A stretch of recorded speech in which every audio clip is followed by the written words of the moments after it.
Bonjour à tous, nous sommes ravis de vous retrouver en direct sur France 3 à la Côte-Saint-André dans le département de l'Isère pour vivre la 5e étape de Paris-Nice. Une étape très longue, départ donné à Ghana dans l'Allier, arrivé ici à la Côte-Saint-André dans le département de l'Isère. 227 km au programme, c'est l'étape la plus longue de Paris-Nice. On va revenir, comme le veut la tradition, sur l'étape d'hier, une étape importante, un contre-la-montre de 15 km à Saint-Amand-Montrond.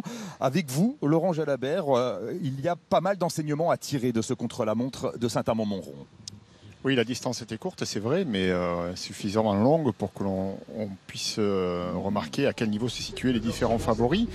Pour la victoire d'étape, eh bien, c'est Søren Kragh Andersen, le jeune Danois, qui a été le plus rapide. C'est un spécialiste du contre-la-montre, il n'a pas manqué l'occasion ici de s'imposer sur un parcours quand même difficile, avec dans sa première moitié une bosse et puis à la fin une partie où il fallait appuyer fort, un parcours qui convenait également très bien à Massimilian Schärmann, le maillot jaune. Il est parti fort, il est passé en tête au point intermédiaire, il a un petit peu faibli sur la fin, mais pas tant que ça.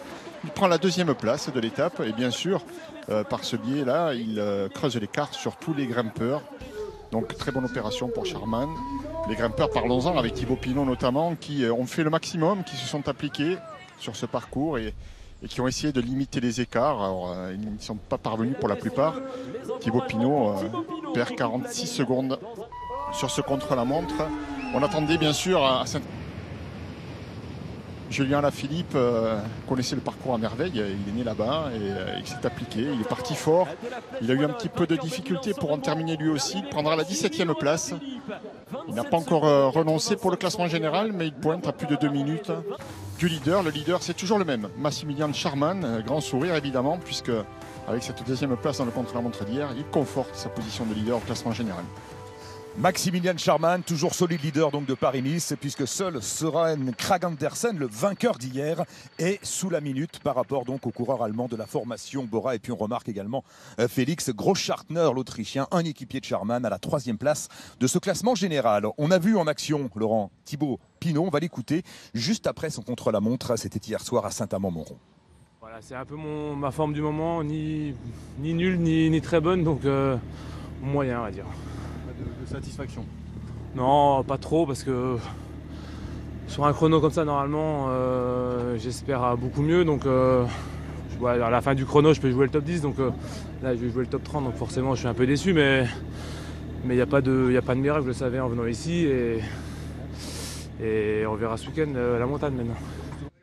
Voilà, ce week-end, effectivement, avec les reliefs dans l'arrière-pays niçois, on attend évidemment Thibaut Pinot et Julien Alaphilippe. Avant cela, on va s'intéresser à cette 5e étape de Paris-Nice avec vous, Marion. Alors, nous sommes ici à la Côte-Saint-André, la ville natale du célèbre compositeur Hector Berlioz. Alors, quelle symphonie vont nous jouer les coureurs aujourd'hui? Alors elle sera douce pour nous, mais pas forcément pour tous les coureurs, parce qu'on l'a dit, ce sera la plus longue étape de Paris-Nice. 230 km attend les coureurs, ce sera un parcours usant, 4 difficultés répertoriées, mais ce sera surtout la dernière opportunité pour les sprinteurs de s'imposer. Il n'y a eu qu'une seule occasion, et des coureurs comme Caleb Ewan n'ont même pas pu sprinter, pris dans une chute. Ils voudront prendre leur revanche aujourd'hui, mais attention, si c'est une étape qui peut sourire aux sprinteurs, elle sourira également à des baroudeurs, et puis à des équipes qui ont perdu leurs sprinteurs, comme De Koning Quick-Step, puisque Sam Bennett a abandonné. Pascal Ackermann également a abandonné en début d'étape, un plateau de sprinteurs dépeuplé. Mais il y aura tout de même des clients, bien sûr, pour l'arrivée ici à la Côte-Saint-André. Voilà, 227 km à travers les départements de l'Allier, de la Loire, du Rhône et de l'Isère pour le final, ici à la Côte-Saint-André. Des images du départ. Le départ a été donné à Ghana ce matin à 11h. Ghana, donc, dans l'Allier, pas très loin de Vichy. C'est de là que les coureurs donc sont partis pour cette longue randonnée, 227 km donc aujourd'hui. Voilà, Thomas Voeckler en pleine discussion avec Julien Alaphilippe. Les coureurs sont sur la route, on va les retrouver tout de suite avec Thierry Adam qui doit être avec les hommes de tête parce qu'il y a des échappées évidemment. C'est une étape qui peut sourire aux baroudeurs. Bonjour à toutes, bonjour à tous. Exactement, derrière un quatuor puisque l'échappée du jour est composée de 4 coureurs dont 2 coureurs français. Des routes sèches aujourd'hui. On a même un rayon de soleil, il fait température très agréable, autour de 15 degrés. C'est la 2e partie de Paris-Nice, c'est un petit peu comme cela.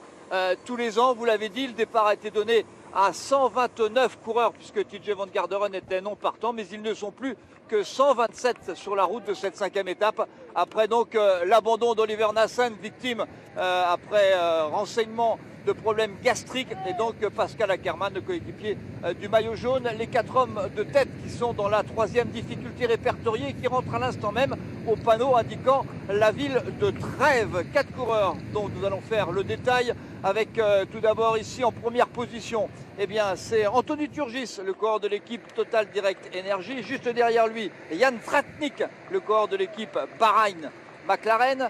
Et puis dans la roue du maillot orange, parce que ce maillot est bien distinctif, vous avez reconnu bien sûr Alexis Goujard, le coureur de l'équipe AG2R La Mondiale. Et pour fermer la marche de ce quatuor, c'est l'Irlandais Ryan Mullen pour l'équipe Trek Zekafredo. Les hommes de tête qui ont eu longtemps autour de 7 minutes d'avance, mais depuis Bellegarde-sur-Forez, l'écart ne cesse tranquillement, inexorablement de diminuer au fur et à mesure que l'on se rapproche bien sûr de l'arrivée.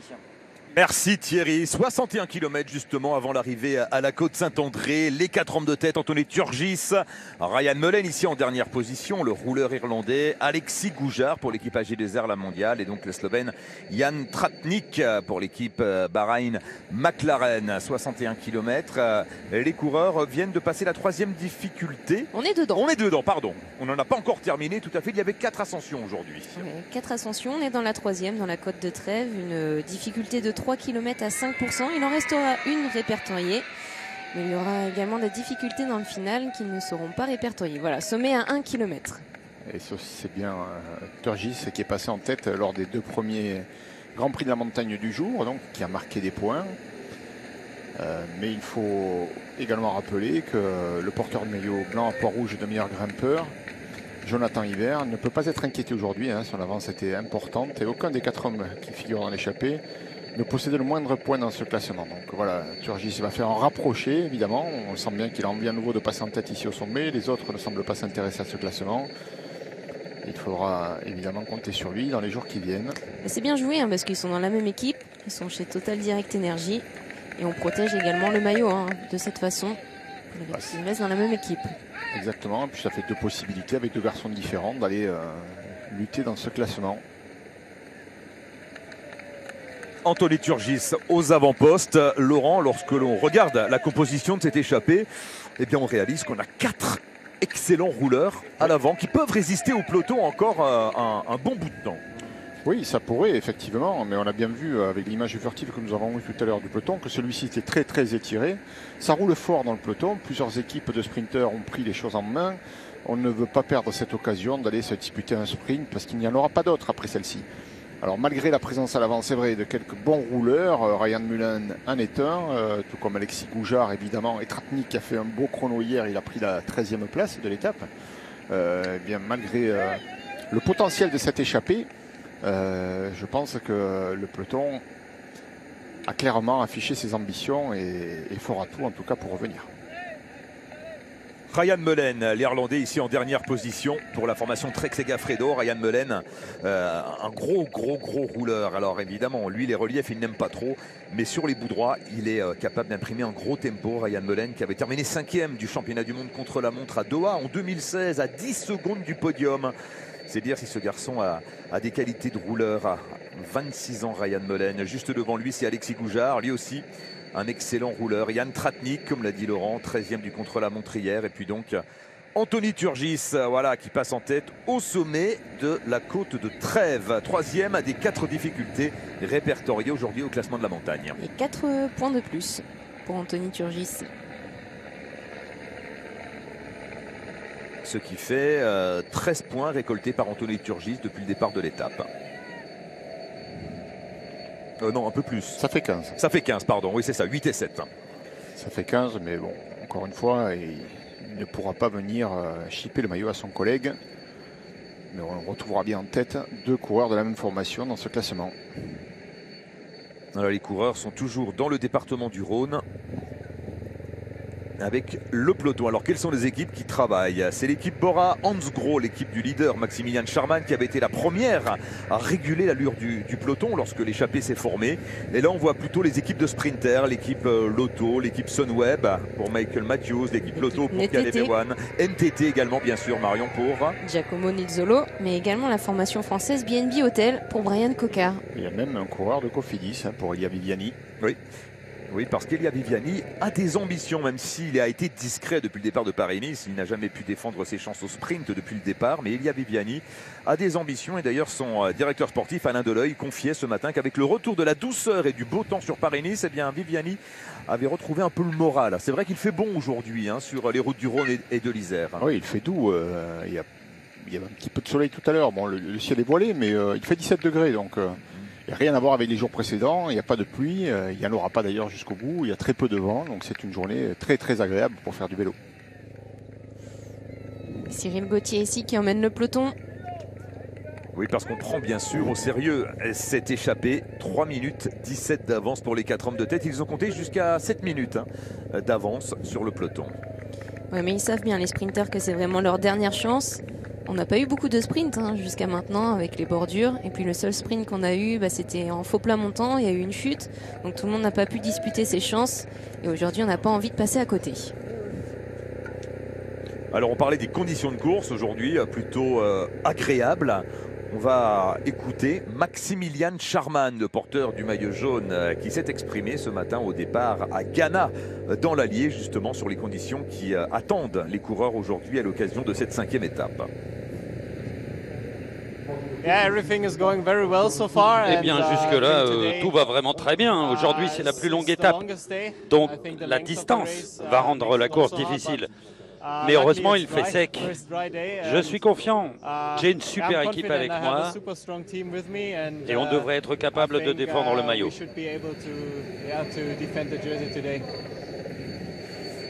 Maximilian Scharmann, effectivement, tout est au beau fixe pour l'Allemand et pour son équipe Bora Hansgrohe.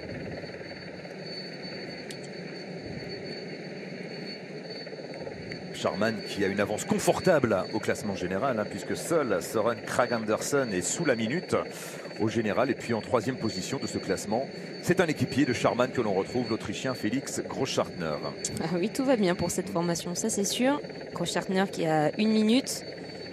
Et puis c'est vrai que Scharmann, il est capable d'être épaulé dans tous les domaines. Dans les bordures, on a vu un coureur comme Peter Sagan venir lui-même le protéger. Et puis en montagne, il y aura Großschartner, Conrad également.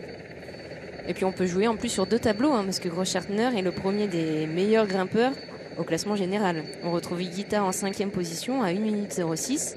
Et pour l'instant, c'est clair que pour la formation Bora Hansgrohe, tout va bien. Tout va bien. Il va falloir maintenant tenir bon jusqu'au bout. Et même si effectivement, avec 2 coureurs dans le top 3, on peut envisager l'avenir avec sérénité, on ne peut pas écarter non plus la possibilité d'un retour de quelques grimpeurs. On sait que certains ont été piégés sur des circonstances de course malheureuses, crevaison, chute, et que leur terrain arrive. Donc on imagine bien qu'ils ne vont pas rester spectateurs, ça va passer à l'attaque. Et certains ont même intérêt à le faire de loin, à prendre de gros risques. Est-ce que l'équipe Bora aura encore suffisamment d'énergie malgré sa valeur pour contrôler cette course jusqu'au bout? Il va falloir attaquer, c'est sûr, parce que si on regarde un garçon comme Quintana, qui est en excellente condition et qui nous l'a prouvé depuis le début de saison, il est à 2,38 maintenant. Déjà de retard, donc il va falloir les combler. Puis la menace, on en parle moins depuis le chrono d'hier, mais quand même Sergio Higuita, le jeune Colombien, il n'est que 5e à 1,06. Donc si Scharmann tient bon, pour l'instant il ne donne aucun signe de faiblesse, mais s'il tient bon, pas de souci. S'il flanche, Großschartner, il a 5 secondes derrière lui sur son porte-bagages Higuita, donc ça va être compliqué quand même. Il va falloir que Scharmann soit très costaud. Il a fait un bon chrono d'ailleurs hier, Higuita. Il termine à 40 secondes. Oui, d'ailleurs, il a dans été, les temps de Pinot, de Quintana. Il a été le meilleur des grimpeurs, finalement, Sergio Higuita, hier à Saint-Amand. Oui. Oui. Et on l'attend dès demain sur la route d'Apt. Et puis, évidemment, samedi, avec l'ascension finale qui mènera les coureurs à la station de La Colmiane. 3 minutes 24 d'avance pour les hommes de tête. On fait le point sur les abandons, hein. Thierry en a parlé en préambule. Il y avait un nom partant ce matin, TJ Van Garderen, le coureur américain de la formation Education First. Alors Van Garderen n'est ni blessé ni malade. Il a quitté la course parce qu'il veut rentrer chez lui aux États-Unis. Vous savez que le président des États-Unis, Donald Trump, a fermé les frontières, a interdit tous les vols entre l'Europe et les États-Unis. Et ce, bien sûr, en raison de l'épidémie de coronavirus. Et bien, TJ Van Garderen, lui, s'est précipité pour rentrer tard chez lui aux États-Unis. D'autres abandons, Oliver Nassen, Thierry l'a dit, qui souffre de douleurs gastriques. Frédéric Bacart a abandonné également pour l'équipe Circus Montigobert. Pascal Ackermann, on l'a dit, pour la formation Boransgro, le sprinter allemand. Et puis Diego Rosa, l'Italien, un équipier de Nairo Quintana au sein de la formation Arkea Samsic, a lui aussi quitté la course.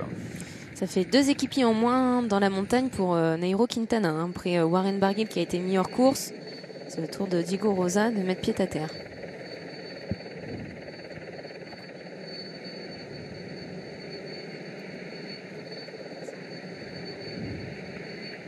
Évidemment, on l'imagine, hein, dans le contexte actuel, les coureurs ne sont pas très sereins. Ils ne savent pas ce qui va arriver ensuite, ni même... bien que l'on ait toutes les garanties pour ça, si la course ira jusqu'à son terme, il y a de l'inquiétude. Est-ce qu'on pourra retourner chez soi ensuite, au train où vont les choses, quelle est la prochaine compétition à laquelle je vais pouvoir participer? C'est très compliqué d'être concentré sur son effort et sur son métier dans ces conditions. Voilà, Paris-Nice est une des rares compétitions qui se déroule encore, avec bien sûr beaucoup de restrictions, et c'est bien normal.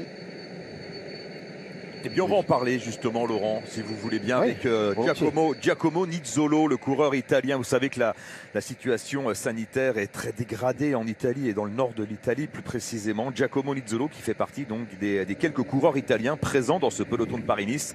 Et il s'est exprimé bien sûr ce matin au sujet de la situation inquiétante dans son pays. On écoute le maillot vert. C'est une situation très triste, bien sûr, très compliquée. Je pense tout le temps à ma famille, à tous les gens en Italie. Et tout ce que je peux leur dire à tous, c'est tenez bon et ça finira par aller mieux. Est-ce que le coronavirus change vos objectifs de la saison ? Vous savez, on vit au jour le jour. On suit les instructions et on verra. Bien sûr, c'est bien de courir les grandes courses, mais en même temps, c'est la santé qui compte avant tout. Donc on continuera de suivre les instructions, c'est tout.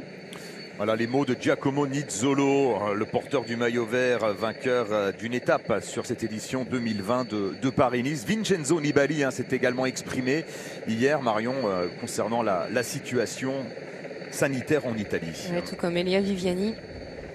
Évidemment, c'est une situation compliquée pour l'ensemble du peloton, pour l'ensemble des suiveurs également. Oui, pour tout le monde finalement. Et Nizzolo, que l'on voit remonter ici avec ce maillot vert, eh bien, il nous l'a clairement exprimé. On vit chaque étape comme si c'était la dernière. Et d'ailleurs, hier, lui qui est un sprinter, a fait le contre-la-montre à fond. Alors, on pouvait imaginer que c'était pour marquer quelques points s'il rentrait dans le top 15 du classement de l'étape pour le maillot vert. Mais Nizzolo, comme il ne s'est jamais fait piéger dans les premières étapes, il pointe à la 9e place du classement général. Alors il s'est certainement dit, et si les choses se dégradent encore, si finalement la course ne va pas à son terme, je peux faire un top 10 à Paris-Nice. On va chercher les explications un peu loin, mais il y a certainement un peu de ça là-dedans aussi. C'est vrai, toujours 9e du général, Giacomo Nizzolo. Situation tendue évidemment, c'est dur d'avoir la tête à son métier lorsqu'on est coureur cycliste dans ces circonstances parce que évidemment il y a beaucoup de pensées parasites qui habitent l'esprit des coureurs ces derniers jours. Thibaut Pinot ici à l'image. Tiens, Thibaut Pinot lui aussi s'est exprimé au sujet de la situation tendue dans le peloton et au niveau du sport mondial bien évidemment. On écoute Thibaut Pinot ce matin au départ à Ghana. Bah nous, on est là tous les matins et on fait notre course, donc après on suit les directives et voilà, tant qu'on nous dit de continuer, on continue et on ne pense pas à autre chose. On sent que la saison pourrait prendre un sale coup si jamais il y avait beaucoup d'annulations. Est-ce que ça t'inquiète? Ça inquiète tout le monde, c'est sûr. Après, c'est des choses qui sont vraiment extra-sportives et Et c'est sûr que peut-être que dans un mois, on parlera peut-être plus de tout ça. Donc c'est sûr que pendant un mois, je pense que ça va être très compliqué jusqu'à début mai, je pense.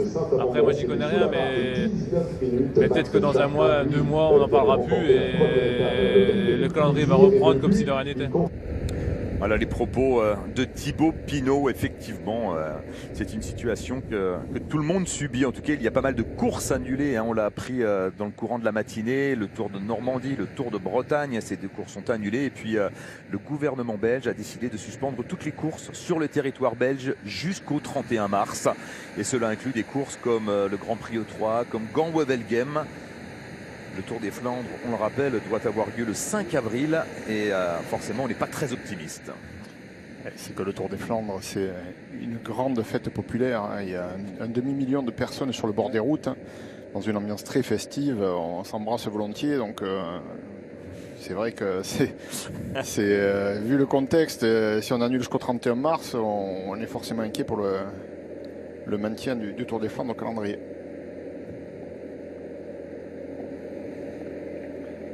Dans tous les cas, pour les coureurs, c'est compliqué de préparer ces courses-là, parce que pour les préparer, il faut avoir la tête tournée uniquement vers ça, il faut pouvoir courir, faire des efforts en compétition, faire des reconnaissances, enfin voilà, tout ça, ça devient quand même aujourd'hui un peu secondaire, même pour eux, puisque d'autres priorités ont été mises en place.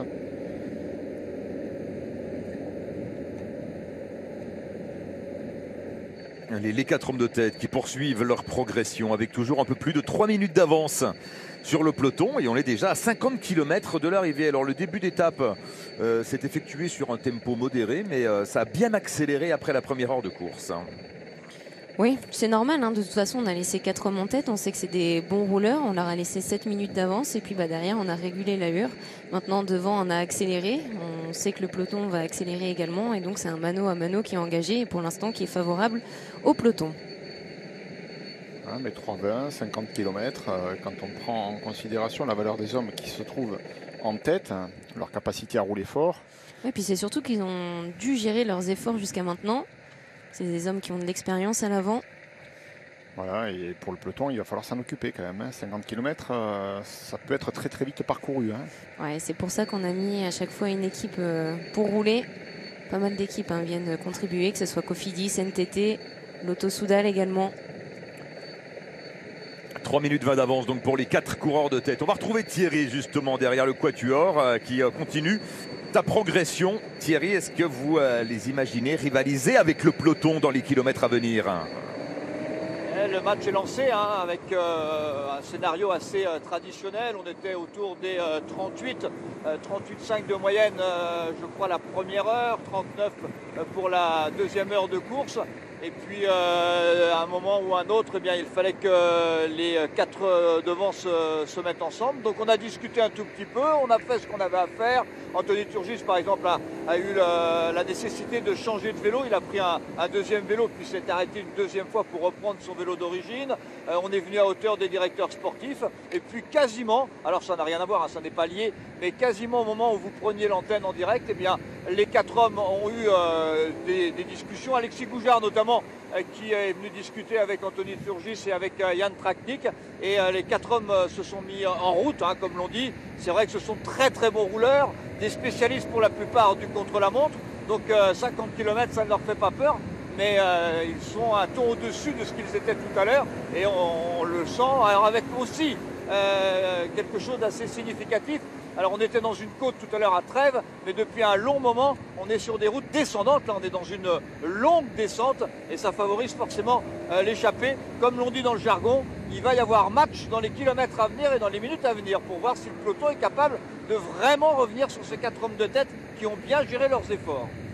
Oui, puis c'est surtout que dans les difficultés, on n'a pas envie de mettre non plus en difficulté les différents sprinteurs au sein du peloton. Donc on est obligé de gérer un peu l'écart. Et dans les bosses, on n'a pas forcément envie de monter à bloc. Peut-être traverse Condrieu.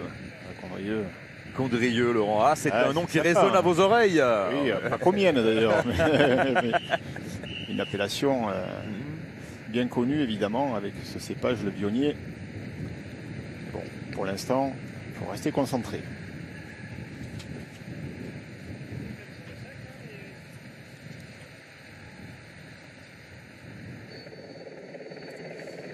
Et on va arriver très prochainement dans la dernière difficulté du jour, la côte de Saint-Prime, 1 km 400 à plus de 8% de moyenne. Ce sera la dernière difficulté répertoriée de la journée. Et ça continuera à grimper après. Oui, oui.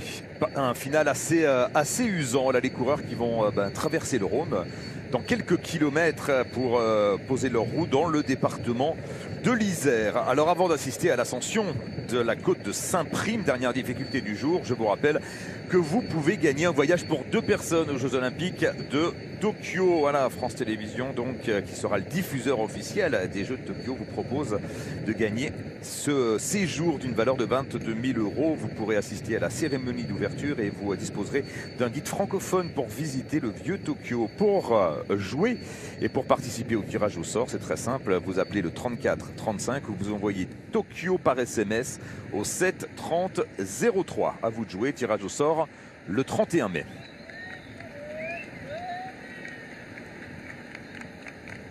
Bien voilà, la traversée du Rhône, comme promis, avec Ryan Mullen, Alexis Goujard, Yann Tratnik, Anthony Turgis à 46 km de l'arrivée.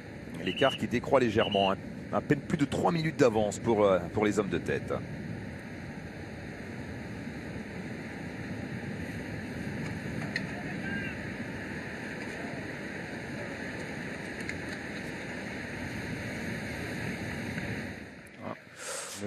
Avec une chute à l'arrière du peloton, un coureur de la formation Education First.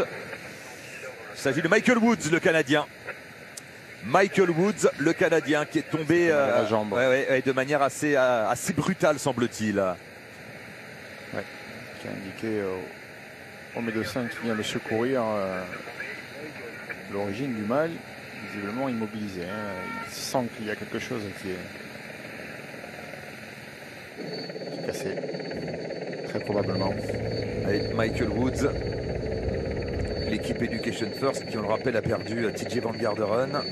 Michael Woods, s'il est blessé sévèrement, c'est pas une bonne nouvelle pour l'équipe. Oui, et pour Sergio Higuita, effectivement, en vue des 3 dernières étapes de Paris-Nice. Michael Woods qui effectuait son retour à la compétition sur Paris-Nice, sa première course de la saison. Et malheureusement pour le Canadien, eh bien, cette reprise va s'achever sans doute aujourd'hui sur les routes du Rhône. La côte de Saint-Prime, dernière difficulté de la journée. Pas très longue, mais assez pentue, 8,3% de moyenne sur 1500 mètres d'ascension.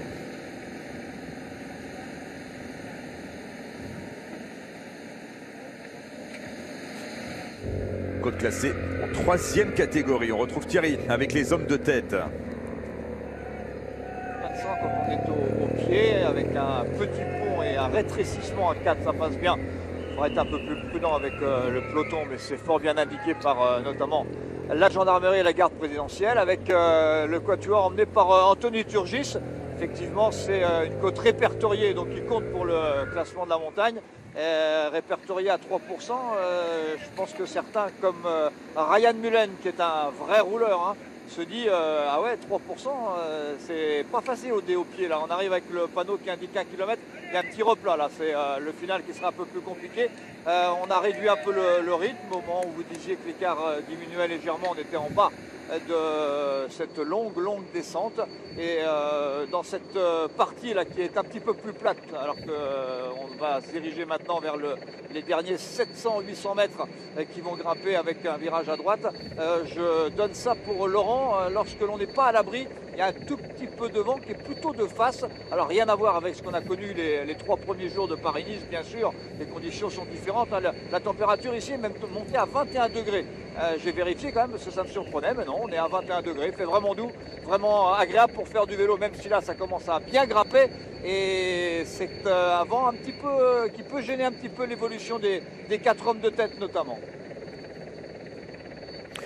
Les 4 hommes de tête et les coureurs du peloton qui viennent de pénétrer donc dans le département de l'Isère.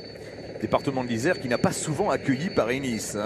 Loin de là, puisque c'est la 3e fois seulement qu'une arrivée d'étape de Paris-Nice a lieu en Isère. La première, c'était en 1980, avec une étape Saint-Étienne-Villard-de-Lans dans le Vercors, remportée par Klaus-Peter Thaler, l'Allemand. L'année où Gilbert Duclos-Lassalle a gagné Paris-Nice, en 1980 donc. Et 2e arrivée dans l'Isère, c'était un peu plus près de nous en 1994 avec une arrivée à Vaujany dans le massif de Loisan et la victoire de Pascal Richard, le Suisse.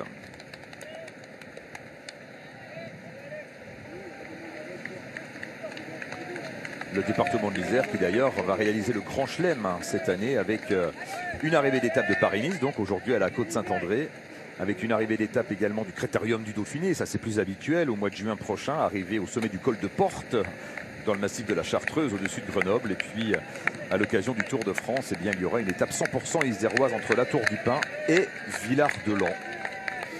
Elle fait mal, hein, cette ascension à Ryan Mullen, il s'accroche.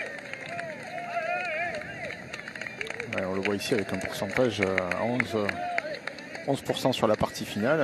Oui, bien sûr que ça grimpe. Et quand on n'est pas à l'aise dans les montées, forcément, on passe un mauvais moment. Et là, les échappés sur le kilomètre d'ascension ont déboursé quand même 20 secondes. Un petit peu plus même. Les hommes de tête qui rentrent dans la localité de Saint-Prime. Et Anthony Turgis qui va certainement aller prendre les points au sommet. Il portera son capital à 19 points. Donc il viendra se positionner en deuxième position.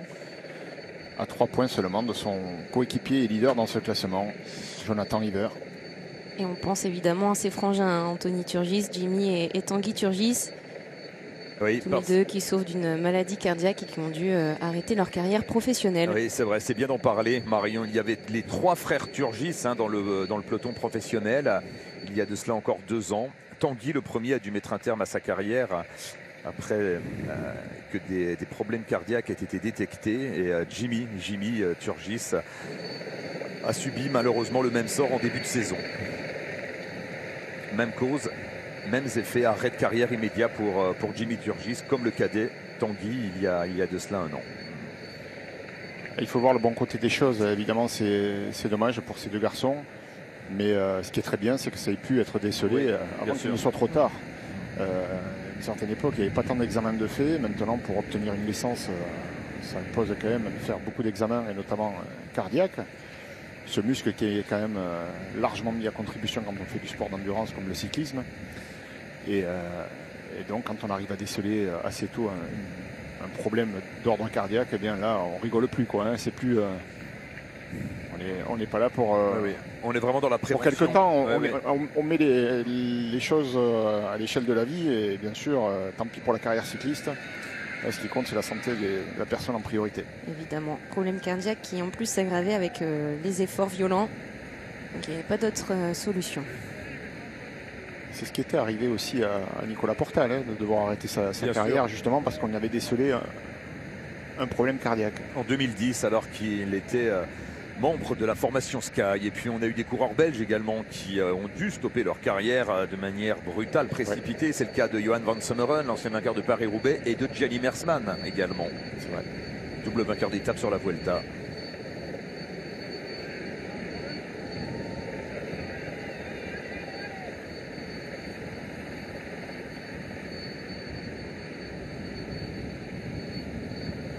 Le peloton dans l'ascension de la côte de Saint-Prime à son tour avec les équipiers de Giacomo Nizzolo. Et on la grimpe vite. Hein.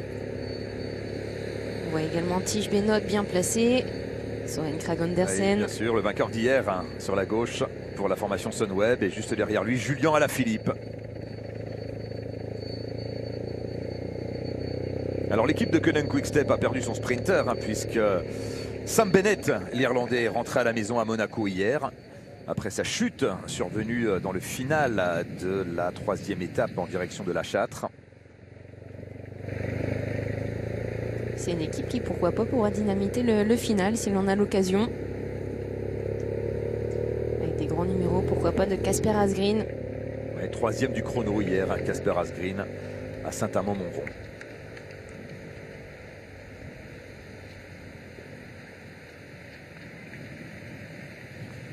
C'est monté très vite, hein. On voit Boy Van Poppel en dernière position pour la formation Wanty-Gobert, Circus Wanty-Gobert, qui s'accroche pour rester justement dans ce peloton avec Sander Armé juste devant lui pour l'équipe Lotto Soudal.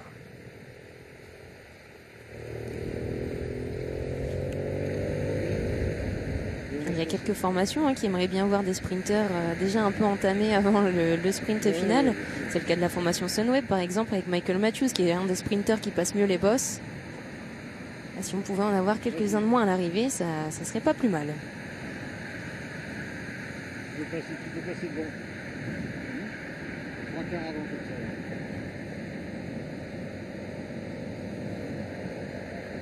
Là, on n'est plus dans la gestion là, pour les 4 hommes de tête. Comme l'indiquait Thierry tout à l'heure sur la moto, effectivement, les relais sont beaucoup plus appuyés. On prend bien le soin de se tenir à l'abri dans les roues. Bref, on est en mode résistance. On essaie de résister au retour du peloton et essayer de gérer cet écart. De 34 à 40 km, c'est pas suffisant pour dire qu'ils peuvent encore aller au bout, mais c'est un écart qu'il faut essayer de préserver, en tout cas pour avoir une petite chance d'aller au bout. Et bien justement, on va poser la question à Stéphane Goubert, le directeur sportif de l'équipe AG2R La Mondiale, qui est avec Thierry Adam. Oui, avec une partie un peu plus descendante, ça descend pas mal, c'est un avantage. Stéphane, d'abord, une première chose, un mot sur Oliver Nassen, qui a dû abandonner. Je crois que c'est des problèmes gastriques, il était malade. Oui, je vous confirme. Ah, attendez, parce que là, on est en descente, donc c'est moins facile. On va attendre qu'on a... Voilà, on va arriver. Ce sont les aléas du direct. Enfin, on va prendre un virage à droite, là, après, ça va être beaucoup plus facile. On arrive après à droite, me fait signe Stéphane, on se dirige vers Roussillon, la direction de Valence pour être exact. Virage à droite, virage à gauche. Ah, c'est traversée de village. Voilà, ça y est, on arrive. La route est un peu plus plate. Oui, alors on disait, Oliver Nassen était malade cette nuit. Oui, victime de ventre, il a été obligé de s'arrêter. Il a vomi d'ailleurs après une fois qu'il a abandonné. Donc voilà, on va préférer le préserver. Et surtout, c'était très difficile pour lui de pédaler dans cet état-là. Alors, un mot sur cette échappée. On a pris 7 minutes, c'est revenu aux alentours de 3. Et puis là, on a le sentiment que les 4 ont relancé la machine. Alexis a été avec tout le monde. Non, c'est clair que maintenant, c'est un bras de fer avec les équipes de sprinteurs derrière. Donc, il faut rester unis pour les 4. Ils se sont bien entendus, ils ont bien géré. Le début de l'étape était très difficile. Donc, c'était difficile pour eux à 4 de garder des efforts sur 227 km. Mais voilà, donc maintenant, il faut vraiment continuer. Pas penser à la victoire, d'abord rester soudés, aller le plus loin possible et après on verra ce que ça donne dans le final. Surtout qu'après le sprint, le dernier sprint bonif, il y aura un profil descente et plat pour cette échappée. Ouais, on peut y croire parce qu'il y a quand même 4 sacrés rouleurs. Oui, bien sûr, il y a des spécialistes de contre-la-montre dans cette échappée. Il y a Purgis aussi qui est un spécialiste de ces échappées-là en même titre qu'Alexis Goujard. Donc voilà, bien sûr qu'il faut y croire. Et même s'ils sont que 4, comme vous dites, c'est 4 bons rouleurs, 4 bons spécialistes de cet effort et ils savent gérer. Donc voilà, ça va être très intéressant en espérant que la balance penche pour l'échappée. Merci beaucoup Stéphane, désolé pour le petit exercice de style, mais c'est pas toujours facile les directs à hauteur du directeur sportif. Et c'était très intéressant d'écouter Stéphane Goubert. Merci Thierry, effectivement. Il y aura match entre les 4 hommes de tête et le peloton. Le bras de fer est lancé. 2,36 toujours d'avance à 38 km de l'arrivée. Ah oui, pour l'instant, il résiste très très bien. Donc effectivement, le match est lancé. Pour l'instant, on donne du crédit aux échappés. Et on s'en doutait un petit peu à la vue des images. Et on a la confirmation, Michael Woods vient de quitter la course. Abandon après sa chute.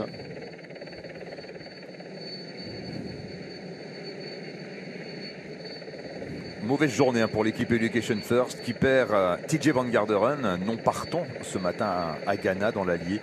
Et en course, abandon malheureusement de Michael Woods, le Canadien. On va essayer de vous donner des infos complémentaires concernant Michael Woods qui semblait assez sévèrement touché après sa chute.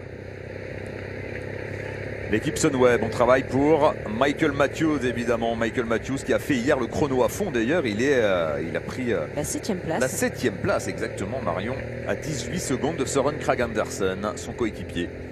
Pour l'information Sunweb, on a même plusieurs cartes, 16 balles. Oui. Et pas mal de bonnes places en cas d'arrivée au sprint. Donc il faudra voir dans les derniers kilomètres pour qui on travaille. Oui, Chessball, c'est vrai. C'est une belle carte pour l'équipe Sunweb, très affûtée en ce début de saison. Ouais, pour l'instant, Michael Matthews a bossé pour lui. C'est lui qui a emmené les sprints en personne. Le grand néerlandais, Chessball, qui a remporté d'ailleurs une étape du Tour d'Algarve et qui, sur Paris-Nice, a terminé 5e à Plaisir et 4e à La Châtre il y a 2 jours.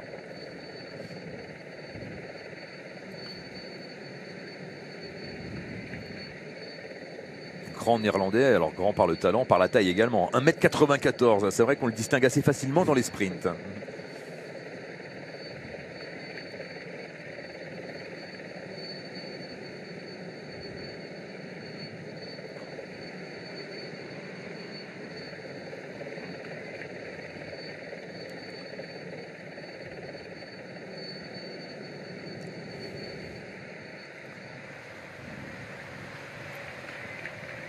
Allez, Mats Pedersen, le champion du monde. Qui a essayé de s'échapper en début d'étape. Oui, et qui a failli percuter. C'était qui, Juraj Sagan, je crois, pour la formation Boransgro.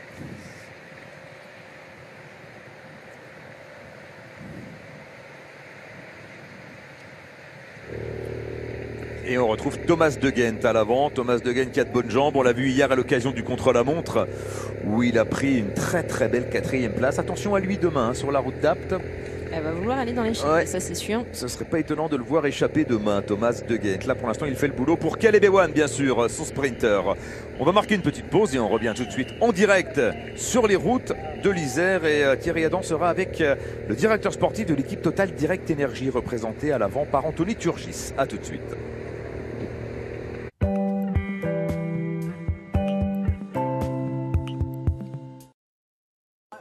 Avec mes problèmes d'audition, je n'osais plus sortir. Je me sentais devenir invisible. Alors je suis allé chez Audica et un expert m'a proposé des aides auditives 100% invisibles pour que moi, je ne le sois plus. Pour essayer gratuitement pendant 30 jours nos aides auditives exclusives, appelez le 3220 et dites Audica, dispositif médical. Audica, vivez plus. Aïe! Mal au dos? Découvrez le t-shirt Perco. Avec ses tenseurs brevetés, le t-shirt Perco vous aide à vous redresser naturellement et protège votre dos. Rendez-vous sur perco.com pour commander votre t-shirt. Perco, engagé contre le mal de dos. Problème de fuite urinaire masculine? Ne les laissez pas dicter votre vie. Testez gratuitement Convine. Une solution discrète et efficace, de jour comme de nuit. Pour mener la vie que vous souhaitez, appelez le 3620, dites fuite urinaire, pour recevoir vos échantillons gratuits. Convine est un dispositif médical pour hommes. La vie est meilleure quand votre chat stérilisé reste agile et maintient son poids idéal. C'est pourquoi Ultima Stérilisé élabore des recettes adaptées à ses besoins nutritionnels. Ultima, partageons une vie meilleure.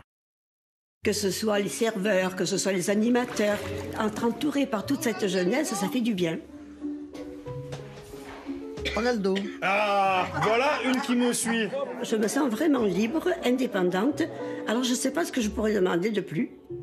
Trouvez votre résidence-service Domitis sur domitis.fr. Si les chefs Season font ça ou encore ça, c'est pour livrer chez vous des repas fraîchement cuisinés et équilibrés pour toute la semaine. Et en ce moment, 30% offert pour votre première commande sur season.fr.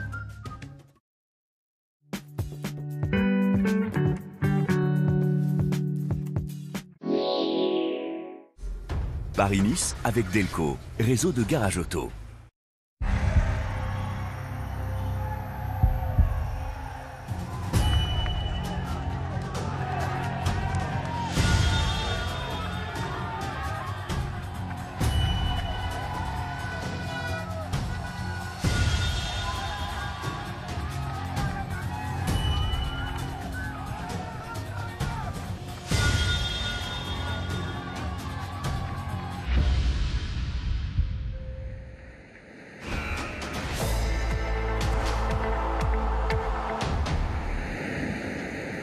La 5e étape de Paris-Nice, 227 km entre Ghana dans l'Allier et la côte Saint-André dans l'Isère. 4 hommes à l'avant, à 34 km de l'arrivée, avec Jan Tratnik qui emmène ce quatuor, le coureur de l'équipe Bahreïn McLaren ici à l'image. Alexis Goujard pour l'équipage J2R La Mondiale. Il y a également Ryan Mullen, l'Irlandais de la formation Trek Segafredo, c'est bien ça. Et puis également Anthony Turgis pour la formation Total Direct Énergie, 2 minutes 22 d'avance pour l'instant. Ils résistent bien, les 4 hommes de tête. Oui, il résiste bien, surtout que derrière, évidemment, on a la capacité encore de s'organiser avec beaucoup plus d'efficacité de force, mais pour l'instant, ça ne ménage pas non plus, ça n'amuse pas la galerie dans le peloton, on roule fort malgré tout, et l'écart, même s'il perd quelques secondes, reste quand même intéressant. 2 minutes 14, à peine un peu plus de 30 km de l'arrivée, c'est une belle résistance qu'opposent les 4 échappés à l'avant-garde du peloton. Et Cyril Gauthier qui fournit un gros effort là. Victor Campenard dans la roue, Thomas De Gendt. Et des nouvelles concernant Michael Woods qui souffrirait a priori d'une fracture du fémur. Aïe, aïe, aïe, aïe, aïe, aïe. Coup dur. Ah oui, fracture du fémur, c'est une blessure. Alors toutes les blessures sont moches, mais fracture du fémur, c'est très, très, très moche. Pour le malheureux Canadien Michael Woods.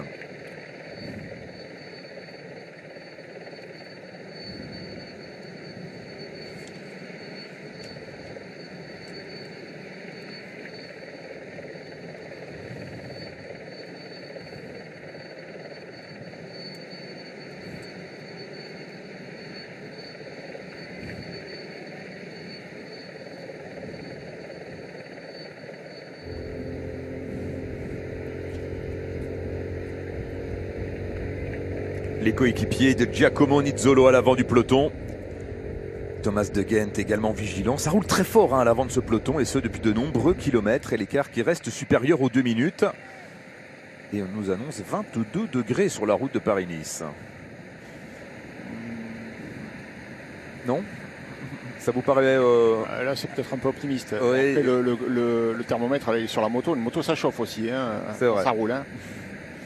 Mais il fait doux en tout cas, c'est vrai, on l'a dit tout à l'heure, les prévisions c'était 17 degrés, alors 17-22 finalement, il n'y a pas...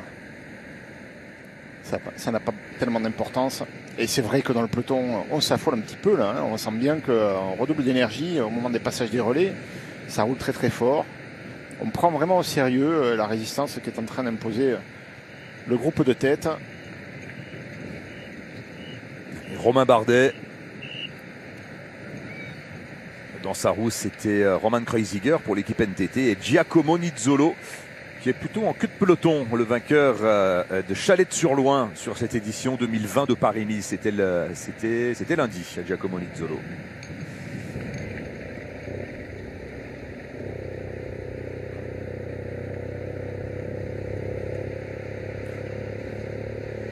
Ça fait une journée un peu plus tranquille pour la formation Bora-Hansgrohe. Pour l'instant, on n'a pas besoin de défendre le maillot jaune. Devant, il n'y a personne qui est inquiétant au classement général. Et les équipes de sprinters n'ont pas envie de passer à côté cette fois-ci. Et comme promis, on va retrouver Thierry Adam qui est tout près de la voiture de Total Direct Énergie à l'avant de la course. Ah oui, vous m'avez mis gentiment la pression avant la page de pub. Faites gaffe parce que je vous vois, je regarde la télé en même temps parce que ça marche pas. Ah mais c'est interdit ça, Thierry. Ah non, mais je regarde la télé sur les genoux. Vous savez, on est équipé dans les voitures maintenant. Finalement, c'est bien d'avoir Anthony devant. D'abord parce qu'au moins vous êtes dans l'échappée, c'était l'objectif. Et puis pour le maillot à poids, c'est pas mal. Oui, la priorité c'était surtout l'étape de disputer la victoire, soit avec l'échappée, un coureur dans l'échappée comme Anthony, ou avec Nicolo si malheureusement le peloton venait à revenir. Anthony était très déçu de son début de Paris-Nice, il a pris une bonne gamelle, il était dans la chute de Warren Barguil le premier jour. Donc il était très déçu, il était revanchard et remonté comme une pendule pour l'étape d'aujourd'hui et il marche très bien. Donc voilà, on va faire de la résistance, on va voir. Ouais, alors justement, on disait tout à l'heure, ça fait 4 bons rouleurs d'abord, premièrement, des spécialistes du contre-la-montre aussi. Et a priori, ils ont bien géré, vous leur avez bien parlé, tout le monde a bien parlé. Bah oui, je pense qu'on s'est pas concerté entre équipes, mais on a tenu, j'imagine, le même discours. Évidemment qu'avant le passage de ce dernier grimpeur de la journée, il fallait être prudent et faire vraiment l'effort là sur cette dernière heure de course. C'est ce qu'ils sont en train de réaliser. Donc, alors, je vais m'écarter un peu parce que quand il y a un gendarme avec un drapeau jaune, c'est qu'il y a quelque chose au milieu. Ça s'appelle un ralentisseur ou un séparateur de route, donc c'est pas forcément facile. Voilà, je reviens, je termine. Est-ce que vous y croyez à cette échappée, à ce quatuor? Bah oui, on y croit, heureusement. On y croit, il faut y croire, parce que si on veut encourager Anthony de la meilleure des façons, il faut qu'on soit tous convaincus. Ils ont une chance, il ne faut pas la laisser passer, c'est tout. Merci beaucoup. Merci Thierry, oui, la chance elle existe, 2 minutes d'avance à 29 km de l'arrivée, alors la tendance reste favorable au peloton, mais tout dépend des réserves d'énergie dont disposeront les 4 hommes de tête dans le final. Romain Bardet qui visiblement souffre. Oui, qui vient prendre un médicament à hauteur du médecin de la course, comme le veut la règle. Et on rappelle que Oliver Nassen est rentré chez lui avec des douleurs gastriques, parce que Romain Bardet faisait chambre avec. On sait que les coureurs sont 2 par chambre, hein. C'est possible. C'est possible. En tout cas, il y a une inquiétude là. À noter que Pascal Ackermann a abandonné et il souffrirait également de maux de ventre. Les 30 derniers kilomètres de cette 5e étape de Paris-Nice. Je vous rappelle que cet été, France Télévisions sera le diffuseur officiel des Jeux Olympiques de Tokyo et à cette occasion, vous pouvez gagner un séjour pour 2 personnes, un séjour au Japon d'une valeur de 22 000 €. Pour participer au tirage au sort, eh bien vous appelez le 34 35 ou vous envoyez Tokyo par SMS au 7 30 03. À vous de jouer. 28 km encore. Thomas de Gendt qui imprime une allure soutenue et lorsque Thomas de Gendt est à la manœuvre, eh bien l'écart fléchit. Moins de 2 minutes d'avance pour les hommes de tête. Et puis sur des portions qui ne leur sont pas favorables, hein, pour l'instant, des longues lignes droites. Il y en aura quelques-unes des lignes droites dans le oui, final. jusqu'à l'arrivée pratiquement. Bon, il y aura un bon faux plat là pour arriver jusqu'au sprint bonification. Ce sera un peu plus plat dans le final, mais pareil, des longues lignes droites. Évidemment, parce que quand on est échappé et que le parcours est sinueux, ça ne permet pas forcément au peloton de bien s'organiser, alors que lorsqu'il est rectiligne, comme c'est le cas là, eh bien on peut remonter beaucoup plus facilement, venir prêter main forte à ceux qui roulent en tête du peloton. Et puis on a ce point de mire, voilà, puisque maintenant ils rentrent dans la ligne droite, l'avant-garde du peloton, ils vont apercevoir au bout les voitures suiveuses derrière les échappés.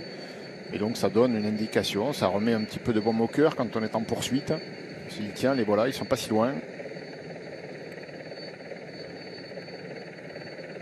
On fait une petite pause quand même pour garder passer la course.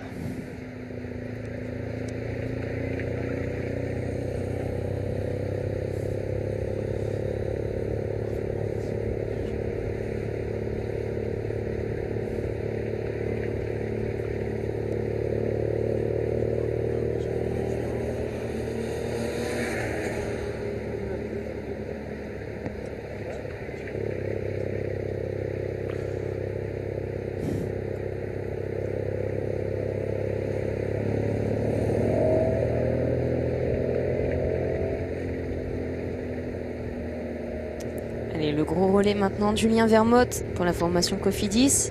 On parie pour Elia Viviani qui pour l'instant n'a pas su s'illustrer. Mais qui doit se sentir bien, hein, vu le travail effectué par les coureurs de l'équipe Cofidis depuis le départ de Ghana ce matin. Oui, et puis ça va lui permettre de se remettre en confiance aussi quand on a son équipe qui travaille pour soi. Ça motive encore un peu plus. Ils avaient fait du bon boulot d'ailleurs toute sa formation lorsque Garcia Cortina a remporté la victoire. Et malheureusement, il n'a pas eu l'occasion de sprinter. Alors il y a une équipe qui est discrète pour l'instant, c'est l'équipe Arkea Samsic.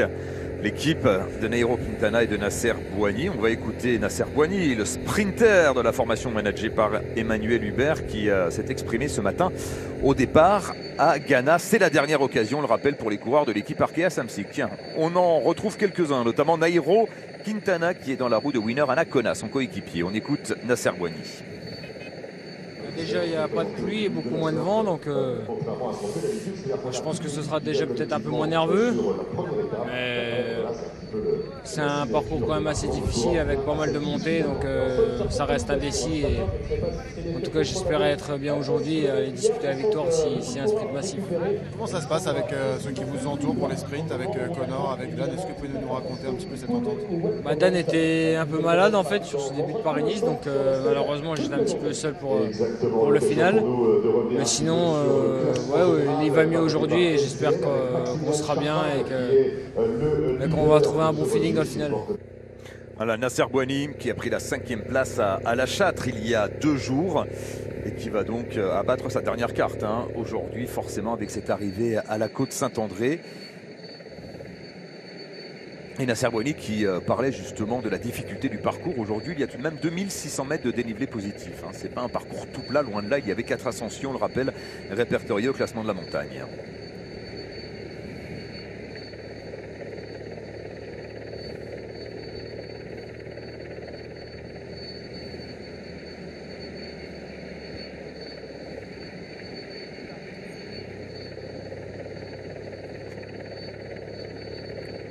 Alors on va retrouver Thierry qui est à l'arrière du peloton. Il a quitté les 4 hommes de tête. Comment ça se passe, Thierry, à l'arrière du peloton?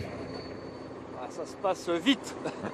Ça se passe même très très vite parce que là on profite de cette longue ligne droite, comme le faisait remarquer judicieusement Marion Rousse, et on essaye on s'organise parce que les équipes sont bien organisées. D'ailleurs, vous ne serez pas étonné de voir à l'avant d'un peloton les groupes, groupes d'équipes, 4-5 coureurs de la même équipe ensemble. Et à l'arrière, ça commence à être compliqué pour certains coureurs parce qu'on était vraiment dans un rythme élevé. Le peloton était même étiré, je ne vais pas dire très étiré, mais étiré. Il y a un tout petit peu de vent. Il faut donc se méfier. Et, on a perdu, par exemple, entre guillemets, Sander Army, le coureur belge de l'équipe Lotto Soudal, qui a été distancé. Ça commence à être dur pour certains coureurs de l'équipe Direct Total Energy, dont le maillot blanc à poids rouge. On essaie de revenir sur l'arc droite, on essaie de se réorganiser.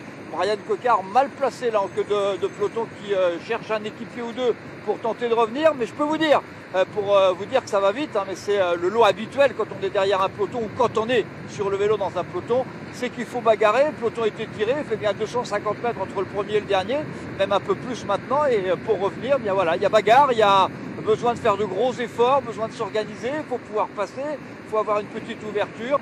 Bref, ça signifie tout simplement qu'on prend très au sérieux les 4 hommes de tête. Ça n'a échappé à personne que c'était des rouleurs. Et on essaye de revenir maintenant le plus vite possible. Mais comme l'on dit, il y a match alors que le peloton rentre à court et buis. À 24 km de l'arrivée exactement, Thibaut Pinot plutôt à l'arrière du peloton dans la roue de Mathieu Ladanius, l'un de ses anges gardiens sur les différentes courses auxquelles il participe. Thierry a évoqué l'équipe BNB Vital Concept. Eh bien, on va écouter Brian Cocard, le sprinter de la formation managée par Jérôme Pinot. Brian Cocard qui revient sur ses malheurs de début de Paris-Nice et sur ses ambitions aujourd'hui. Là, ça fait un petit moment dans la saison que j'ai pas trop de réussite, mais là voilà, c'était le but, c'était hier de récupérer contre la montre. Après la chute, j'ai encore quelques douleurs, mais j'espère que ça va aller bien. Et puis c'est sûr que l'équipe, faut rester soudé, garder le moral, et on a une occasion aujourd'hui. Et Paris-Nice n'est pas fini, donc on va essayer de finir en beauté. En tout cas, ça peut pas plus mal finir que comment ça a commencé. Effectivement, Brian Cocard qui joue de malchance depuis le début de la saison. Il est tombé au mois de février. Ensuite, son Paris-Nice a été émaillé également de pas mal d'incidents, notamment une violente chute dans le final en direction de la Châtre il y a 2 jours. Après avoir crevé en plus. Voilà, la totale. Mais en tout cas, on a confiance en Brian Cocard. On a mis des hommes à rouler tout à l'heure. Brian Cocard qui sera lancé par Jens de Buschkereux. Ce serait une arrivée d'ailleurs un peu particulière. Il y aura un dernier virage à 800 mètres de la ligne, un virage à gauche qui se refermera même dans la fin du virage. Il faudra évidemment être très bien placé. Allez, 23 km encore à parcourir. Et l'avance qui décroît, mais pas dans des proportions trop importantes pour les 4 hommes de tête. Toujours 1 minute 30 d'avance. Ouais, mais là, la tendance s'inverse quand même. Il y a encore un petit peu de marge. On n'est plus qu'à 22 km de l'arrivée, mais 1 minute 20 quand même. On a perdu 40 secondes en 8 km. Donc la tendance s'inverse un petit peu maintenant. Le peloton revient quand même, c'est vrai, sur ces portions rectilignes. Les relais des coureurs qui amènent le peloton sont beaucoup plus appuyés que ceux des échappés, dont on imagine bien évidemment qu'ils sont fatigués. On rappelle que l'étape d'aujourd'hui, c'est bien la plus longue de ce Paris-Nice, c'est 227 km. Et on aperçoit des reliefs au loin. Et oui, on est au pied, ou presque, du Vercors, de la Chartreuse. Et puis un petit peu plus loin, si le temps est dégagé, on aperçoit les montagnes du massif de Beldon. Alors qu'Adrien Petit vient de crever pour l'équipe Total Direct Energy, Thierry. Oui, crevaison roue arrière, alors c'est jamais, je le dis, je le répète tout le temps parce que c'est jamais très agréable de crever, mais il y a des moments plus ou moins favorables. Là évidemment à la vitesse où on va, on est à près de, on est à 50 km, compteur moto, forcément quand vous crevez, le temps que la voiture arrive, vous savez que des voitures sont en fonction du classement général, l'ordre des voitures. Donc votre voiture, quand elle est quasiment à la fin, il faut attendre. Ça vous perdez facilement 300, 400, 500 mètres. Et après, il faut revenir, même dans les voitures, c'est pas facile, surtout à 50 km/h devant. Peloton qui s'étire de plus en plus. Et c'est embêtant, Adrien Petit, parce que si jamais le quatuor était rejoint et qu'on avait un sprint, ben, on a un bon sprinter qui aime bien l'arrivée d'aujourd'hui notamment, en tout cas le profil lui correspond. C'est Nicolo Bonifacio qui pourrait bien avoir son rôle à jouer aujourd'hui. C'est pour ça, et Adrien Petit, c'est son lanceur de sprint. C'est pour ça que du côté d'équipe Total Direct Energy, on a demandé à Dries Van Gistel, le coureur belge, d'attendre Adrien Petit. Peloton qui quasiment, pas tout à fait, mais presque en file indienne. C'est vous dire si en tête de peloton ça va vite pour tenter de revenir sur les 4 maintenant. Le match continue. Le match continue, Thierry, et pour l'instant avantage au peloton, 1 minute 20 d'avance pour les 4 hommes de tête. C'est insuffisant bien évidemment, si proche de l'arrivée. Ouais, c'est pas suffisant en tout cas. Oui. C'est sûr, c'est pas suffisant. Bien sûr, ils ne sont pas encore repris, donc il y a toujours un petit espoir, mais c'est pas suffisant. Pour l'équipe du maillot jaune, on le voit, pas d'inquiétude, on est calme. Charman passe une journée relativement tranquille. Il a, qui plus est dans sa roue, un garçon comme Peter Sagan pour le protéger au cas où il aura un petit problème. Sagan, c'est forcément un coureur que l'on respecte, et mettre un coureur de premier plan dans la roue du maillot jaune, eh bien c'est lui garantir la tranquillité. Voilà, personne ne va venir le frotter. Ça arrive parfois en finale des courses, mais on ne va pas l'embêter, Charman, avec un Sagan dans la roue. Donc voilà, cette équipe Bora est très concentrée et elle n'a pas travaillé aujourd'hui, donc c'est plutôt une belle journée pour le maillot jaune. Et une bonne nouvelle au vu de l'étape de demain. Ce qui est pris est forcément toujours bon à prendre. Et vous parliez de Peter Sagan qui a carte blanche aujourd'hui pour le final. On rappelle que Pascal Ackermann a abandonné en plus pour la formation Bora-Hansgrohe en début d'étape. Oui, puis Sagan il monte en pression gentiment, jour après jour. Allez, c'est maintenant le moment de changer de rythme là pour les 4 hommes de tête, s'ils en ont bien sûr la possibilité. Ouais, ils l'ont déjà changé depuis bien longtemps, le rythme. Là, ça devient difficile de maintenir le rythme. Et puis ça n'a pas l'air, mais en plus ça n'arrête pas de grimper depuis tout à l'heure sur un long faux plat montant. C'est usant. C'est usant. Il est usant ce final, Marion, c'est vrai. 1,09 d'avance pour les 4 hommes de tête. Mais le bras de fer continue entre les 4 hommes de tête et le peloton.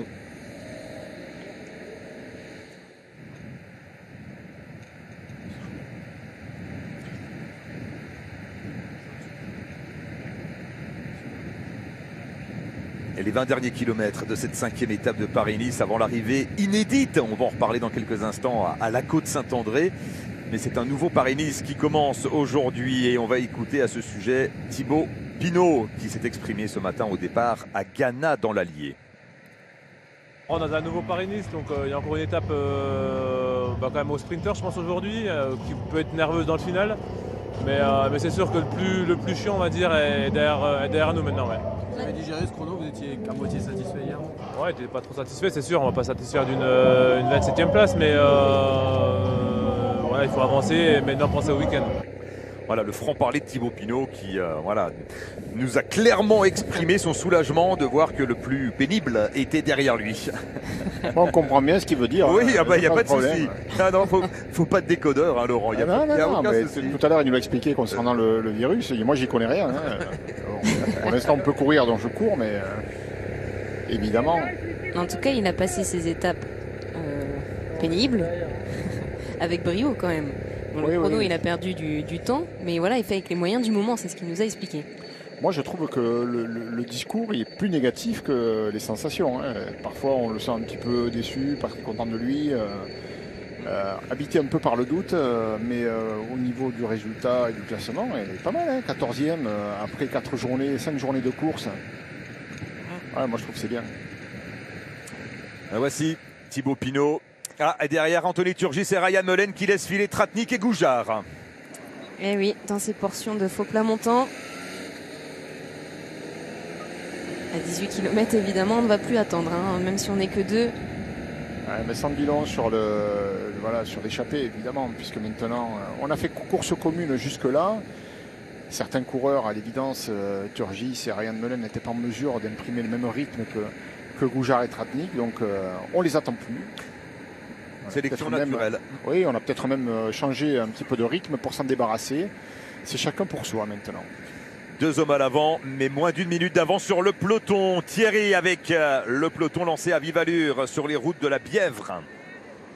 Oui, sur un moment favorable, profil favorable pour le peloton, pour le chasseur. Bien, ils ont aperçu la voiture jaune, tout ce qui entoure. Alors à ce moment-là, les 4 hommes de tête, hein, ils étaient encore 4.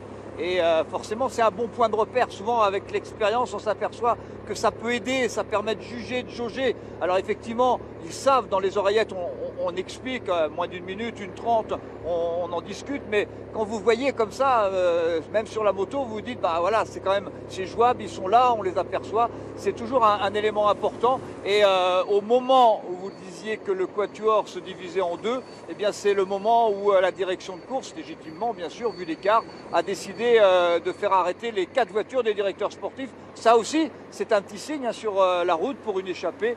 Peloton qui lui continue sa marche en avant et qui perd élément après élément parce que ça va vite, hein, c'est pour vous dire. Et voilà, ceux qui sont un petit peu faibles, un peu fatigués, un petit peu un ton en dessous, eh bien sont irrémédiablement distancés.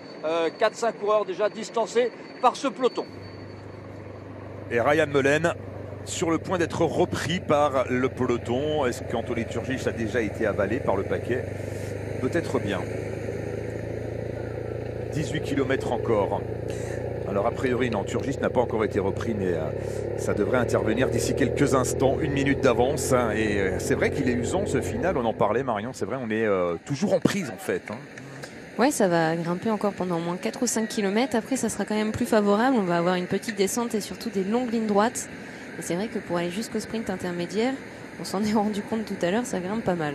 Et puis surtout, ça intervient après 200 km de course. Oui. Plus de 200 km, 210 km, sans compter les kilomètres du départ fictif, évidemment. Voilà, Ryan Mullen qui s'est déjà laissé glisser en queue de peloton. Et toujours 1 minute d'avance pour les 4 hommes de tête. Anthony Turgis repris à son tour dans quelques instants. Le sprint intermédiaire, le 2e sprint intermédiaire de Saint-Julien-de-Lerme. Nous y sommes.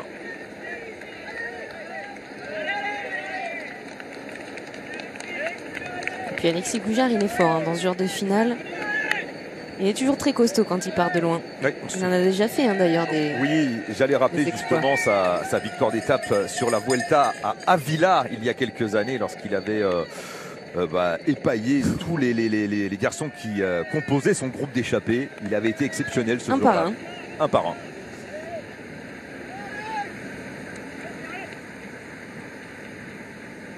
Le coureur normand Alexis Goujard.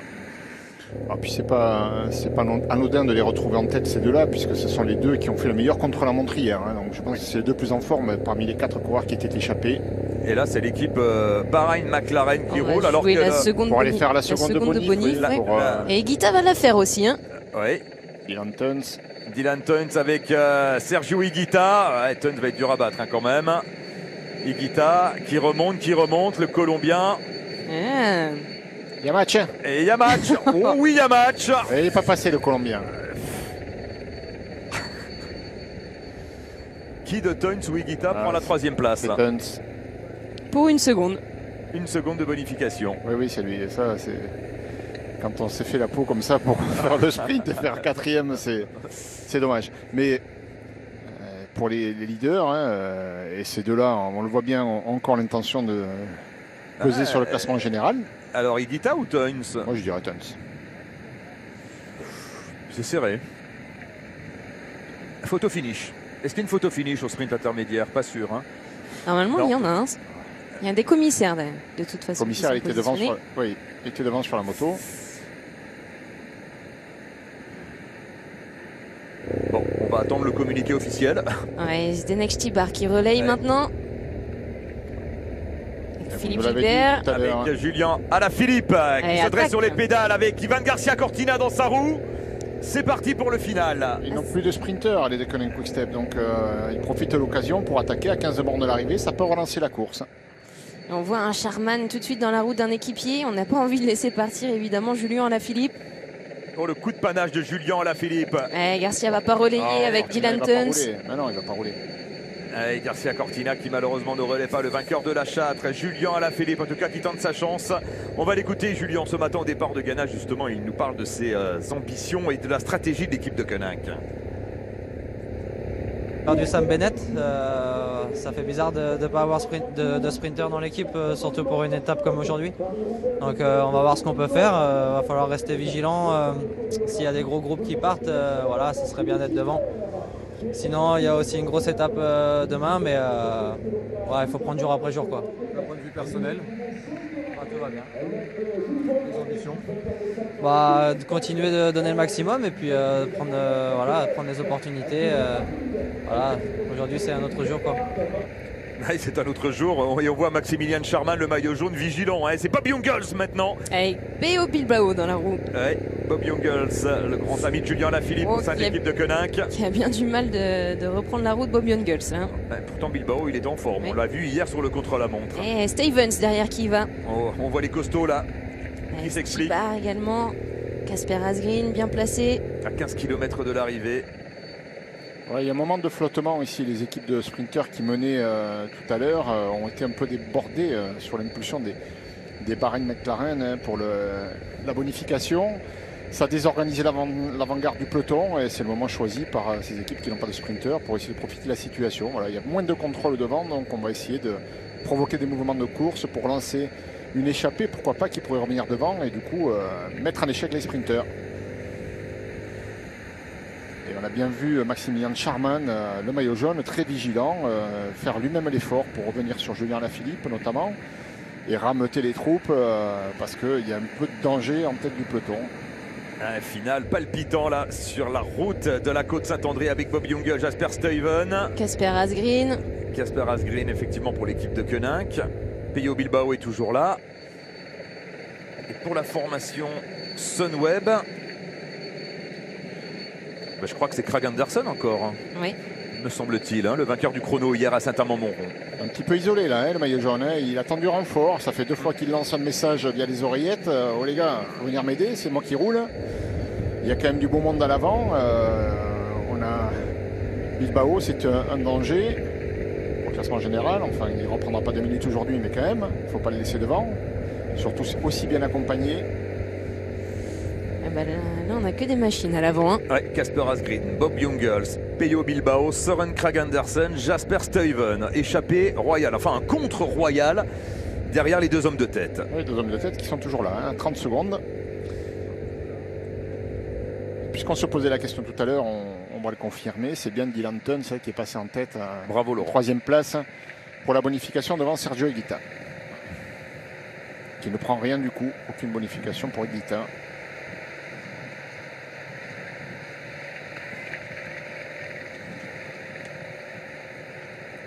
Et puis on a 2 coureurs de la même équipe dans ce contre avec Casper Asgreen et Bob Jungels.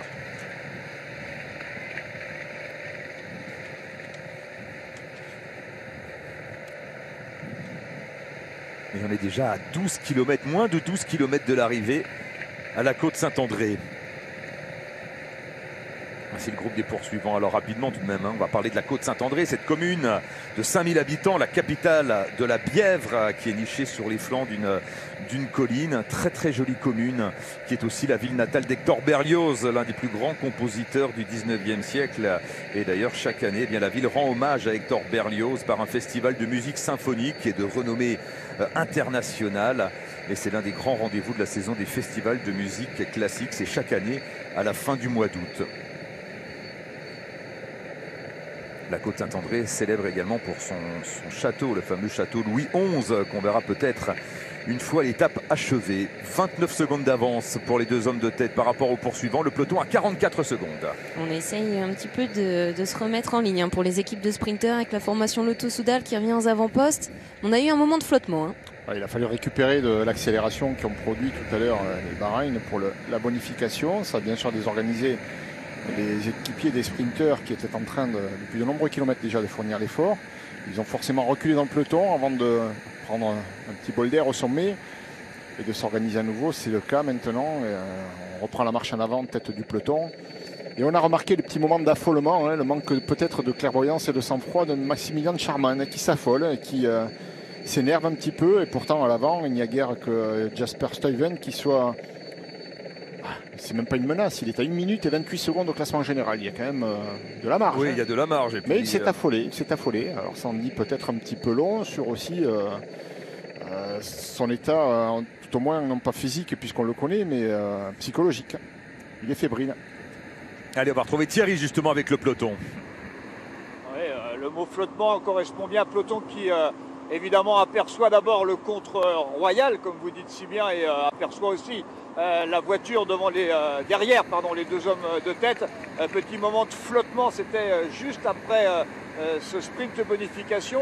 On a laissé un petit peu les hommes s'expliquer, on laisse 1 mètre ou 2, et puis derrière, au moment où c'est parti, eh bien effectivement, oui, le maillot jaune s'est beaucoup affolé. La seule difficulté pour son équipe pour se réorganiser, c'est que là, pendant 5 km, on était quasiment sur une longue descente et vous ne pouvez pas forcément facilement revenir quand vous êtes à 80-90 km/h. Si vous êtes en queue de peloton, bien, revenir ou au milieu de peloton, revenir devant pour travailler, pour se réorganiser, c'est pas si simple que ça. Là, évidemment, ça se remet un petit peu en ordre de marche parce qu'on est sur du plat alors qu'on va rentrer dans un village. Donc là, on se réorganise un tout petit peu. Pour l'instant, tout le monde aperçoit tout le monde et le peloton se réorganise à l'entrée de Faramance. On n'a pas une super bonne entente dans ce groupe de contre. Tous n'ont pas les mêmes intérêts. Pello Bilbao ne relaie pas. Il a à l'avant quand même encore Tratnik. Et pour le coup, on est en train un petit peu de s'attaquer au lieu de collaborer. Asgreen met beaucoup d'énergie dans l'entreprise. On a senti que Bob Jungels c'était juste. Il a eu du mal à recoller. Il a perdu une dizaine de mètres. Donc voilà, ils sont en sursis. Le peloton revient. Le groupe de contre là qui n'a plus que quelques mètres d'avance sur le peloton. Dernier appel pour gagner un séjour pour 2 personnes aux Jeux Olympiques de Tokyo au mois de juillet prochain. Un séjour d'une valeur de 22 000 € pour jouer, pour participer au tirage au sort. C'est très simple, vous appelez le 34 35 ou vous envoyez Tokyo par SMS au 7 30 03. Toujours 2 hommes à l'avant, on ne les oublie pas. Yann Tratnik, Alexis Goujard derrière. Le groupe de contre. Ils n'ont plus que 20 secondes, mais honnêtement, il faut un gros numéro quand même, les 2 hommes de tête. Oui, vous inquiétez pas, monsieur Bilbao, on est loin.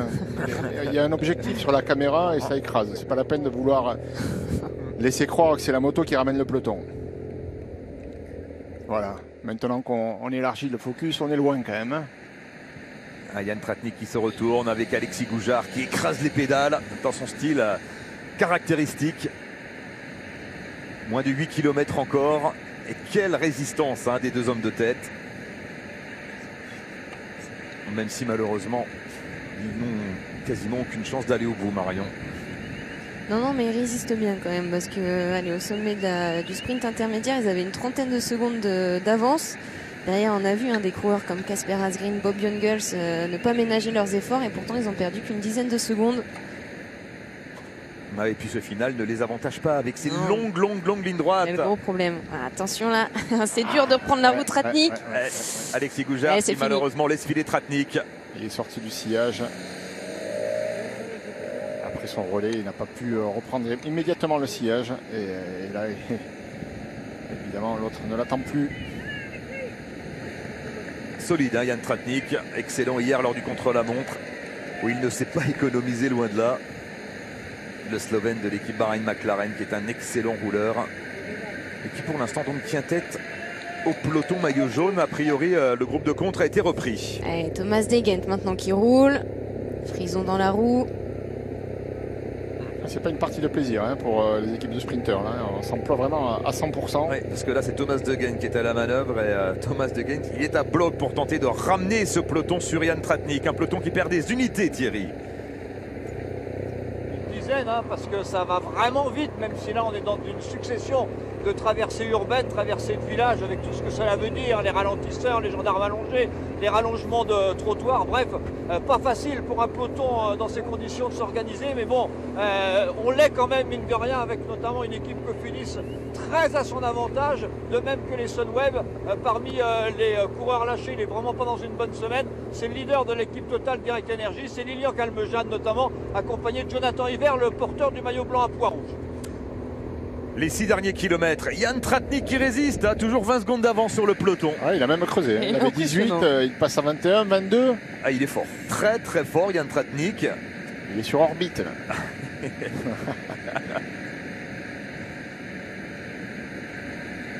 On sent beaucoup de puissance dans le coup de pédale. Ouais, du rendement, de l'efficacité. Petit coup d'œil derrière pour vérifier que ça fonctionne bien. Et 25 secondes, oui, ça fonctionne. Attention. Jan Tratnik qui était le plus fort de l'échappée, ça c'est certain, et qui résiste pour l'instant au peloton. Après 5 km, c'est encore long. Hein. C'est encore long et les sprinteurs, lorsqu'ils déboulent, ça va très très vite. Hein. 22 secondes d'avance pour le trentenaire, le Slovène Jan Tratnik.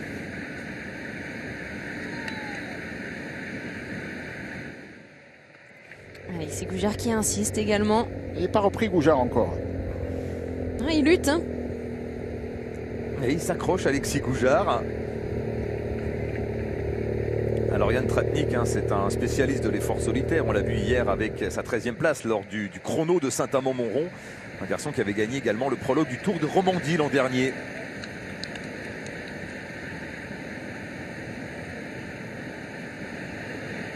Ah, le problème pour lui, c'est ça, hein, c'est ces longues lignes droites interminables.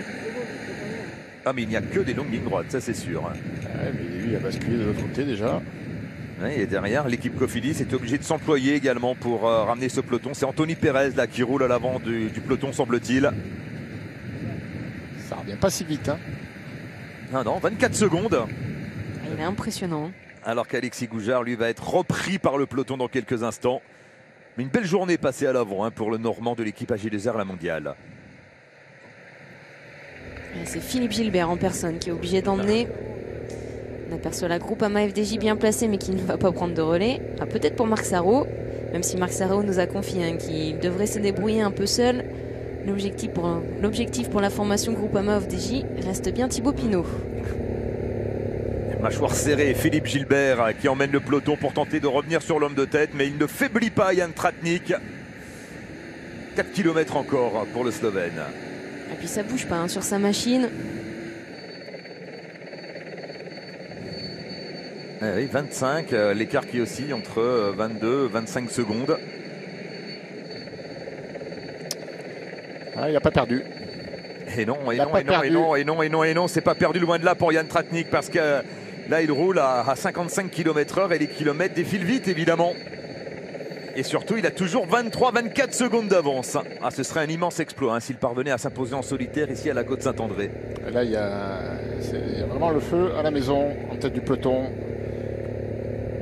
On s'affole. C'est l'équipe Sunweb qui roule pour Chessball bien sûr. La formation Arkea également. Ouais, avec Connor Swift. Pour Nasser Bouhanni. Nasser Bouhanni qui est dans la roue de Giacomo Nizzolo. Le maillot vert. Puis l'équipe BNB Vital Concept qui est là également avec Kevin Reza qui protège Brian Cocard. 3 km. Moins de 3 km pour Jan Tratnik qui n'a toujours pas perdu de temps sur le peloton. Toujours plus de 20 secondes d'avance pour le Slovène. Tout à droite. Hein.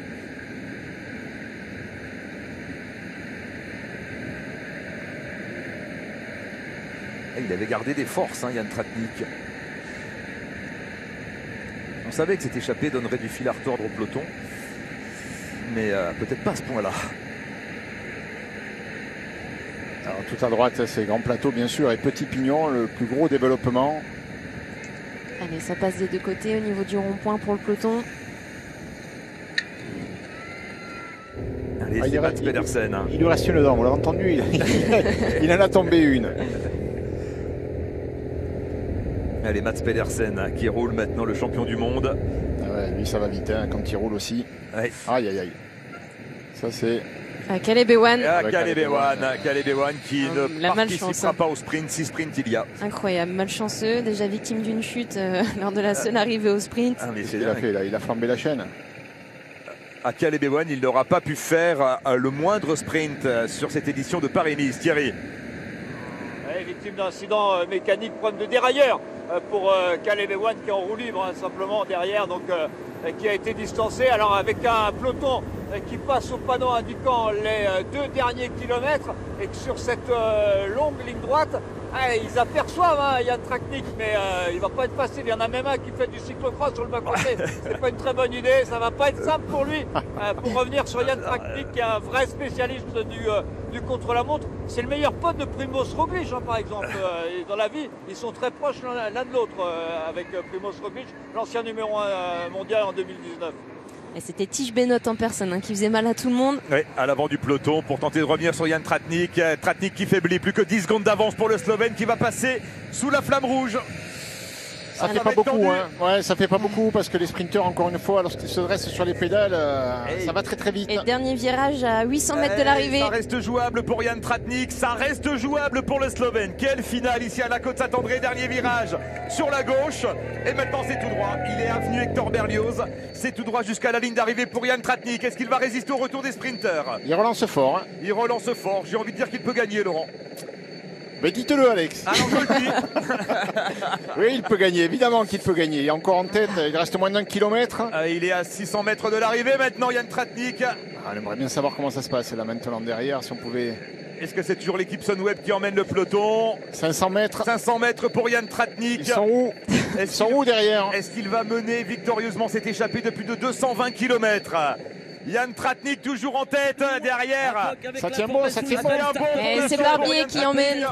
Rudy Barbier qui lance le sprint et Yann Tratnik qui résiste. Ah, ça va être trop court. Plus que 200 mètres pour Yann Tratnik. Ça va être trop court. Quelques mètres seulement. Allez, Giacomo Nizzolo là qui lance le sprint le long des barrières. Yann Tratnik qui va être avalé peut-être juste avant la ligne. Nizzolo. Giacomo Nizzolo qui va s'imposer en costaud pour l'équipe Total Direct Énergie. Il n'y a pas photo. Oh, il n'y a pas photo. Tratnik a été repris à 30 mètres de la ligne et Nizzolo a survolé ce sprint. Oui, il y a 3 longueurs d'avance, pas photo. Avec Nasser Boigny qui doit venir prendre la deuxième place. Nicolo Bonifacio, pardon. Oui, j'ai dit Giacomo Nizzolo. Oui, non, Bonifacio. Oui, Nicolo Bonifacio, bien sûr, pour l'équipe Total Direct Énergie. Incroyable, hein, c'est lui qui déclenche son sprint, qui passe tout à gauche entre la barrière et un coureur. Il n'y avait pas photo là dans ce sprint. Ah oui. Ah, il a pris le risque, il est parti entre la barrière et le coureur qui le précédait de l'équipe Israël.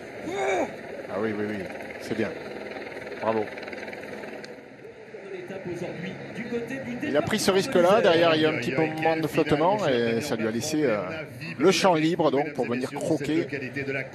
Et là, ce Tratnik qui était au bout du bout. Qui est repris à 30 mètres de la ligne. À peine, oui. À peine, on va revoir ce final. Regardez l'homme de tête. Le moment où il passe un tout proche. Le sprinter italien se glisse sur le côté gauche. Ici, il prend l'ascendant sur tout le monde. Nicolo Bonifacio qui a survolé ce sprint, qui a joué les kamikazes, ça a payé. Et Nasser Boigny avec Peter Sagan, Cortina également va prendre une place. 2, Sagan 3. Hugo Hofstetter également bien placé. Et Boigny 4. Deuxième victoire cette saison pour Nicolo Bonifacio qui avait remporté une étape du Saudi Tour au début du mois de février. Et qui donc remporte cette 5e étape de Paris-Nice avec 2 vélos d'avance sur Garcia Cortina et Peter Sagan. Il a très bien anticipé sur le démarrage du sprint, sur tous les autres sprinteurs. Il n'a jamais été rejoint par ses adversaires. Et il reçoit bien sûr les félicitations du second, Peter Sagan, qui sait reconnaître. On aura vu du Total Direct Énergie toute la journée. Toute la journée, très belle journée effectivement pour la formation Total Direct Énergie avec la victoire de Nicolo Bonifacio et puis la longue échappée d'Anthony Turgis. La Bonifacio qui s'impose devant Garcia Cortina, Sagan, 4e place pour Nasser Boigny, Hugo Hofstetter qui vient prendre la 5e place pour la formation Israel Startup Nation, Pasqualone, Degenkolb, Viviani 8e et top 10 pour Brian Cocard et Marc Sarro. On s'en souviendra de ce final à la Côte-Saint-André avec Yann Tratnik qui a longtemps cru à la victoire avant d'être repris à 30 mètres de la ligne par la meute des sprinteurs, une meute emmenée par Nicolo Bonifacio. C'est pas forcément à lui qu'on pensait pour la victoire d'étape aujourd'hui, même si c'est un excellent sprinter, l'Italien de l'équipe Total Direct Énergie. De Ghana, il y a quelques heures de cela. On voit l'arrivée maintenant d'Alexis Goujard aux côtés d'Anthony Pérez qui coupe la ligne. Alexis Goujard. Il y a Alexis Goujard qui passe la ligne, aussi l'un des héros de la journée avec cette très longue échappée. Et Caleb Ewan également en termine, accompagné de Thomas Degens. Pendant de nombreuses heures sur les l'étape la plus longue de Paris-Nice. Et on voit Nasser Bouhanni dans la roue d'Ivan Garcia Cortina. Entre Ghana, le département de l'Allier, et la Côte-Saint-André, le département de l'Isère. Voilà, et Nicolo Bonifacio qui jaillit voilà, sur la gauche de la chaussée. Et pour venir s'imposer avec 2 vélos d'avance sur Ivan Garcia Cortina. Quant à nous, on regarde une nouvelle fois ce sprint victorieux du côté de l'équipe Total Direct Energy avec un Nicolo Bonifacio absolument stratosphérique dans les derniers hectomètres de l'étape. À 26 ans, il signe un 2e succès cette saison après une victoire d'étape glanée sur le Saudi Tour. C'était la 2e étape, celle de Riyad, où il avait devancé Philippe Bauhaus et Nasser Bouhanni à l'occasion. L'ancien vainqueur de la Tropicale Amissa Bongo, 5e de Milan-San Remo cette fois-ci, qui sera sur la boîte, sur le podium d'ici quelques minutes donc. Nicolo Bonifacio, l'Italien, qui court pour ce collectif de la formation Total Direct Energy, 3e succès de la saison donc, pour le collectif, avec l'art et la manière. Voilà, c'est terminé pour les sprinteurs, hein, la dernière opportunité c'était aujourd'hui pour tous ces garçons, puisque à partir de demain on reprend du relief. Ils ont toutes les peines du monde donc à être présents pour la gagne. Finish ici pour bien avoir l'angle de vue sur la 2e place d'Ivan Garcia Cortina. Bonifacio a été le plus efficace. Allez, Nicolo Bonifacio, on va l'écouter dans quelques instants. 3e victoire de la saison pour l'équipe Total Direct Energy. Deuxième succès de la saison. Allez, c'est parti, on écoute Nicolo Bonifacio. De la zone où se déroulera la cérémonie protocolaire d'ici quelques instants. Damien, est-ce que vous êtes équipé sur Paris? Oui, tout à fait, Marc. Effectivement, je vous attends au pied de la cérémonie pour protocolaire. vous, l'Italien, par rapport à ce qui se passe en Italie. Oui, maintenant en Italie, c'est un moment très difficile, vraiment très difficile. Mon famille, c'est à l'intérieur de la maison. C'est pas possible de sortir. Et pour l'équipe, c'est une journée très importante. Paris-Nice, c'est un objectif de la saison et j'ai bien travaillé cet hiver. Mais j'ai fait seulement 8 courses. Et les premières étapes ici, je suis un peu sans ce rythme de course, mais aujourd'hui, je pédale très bien.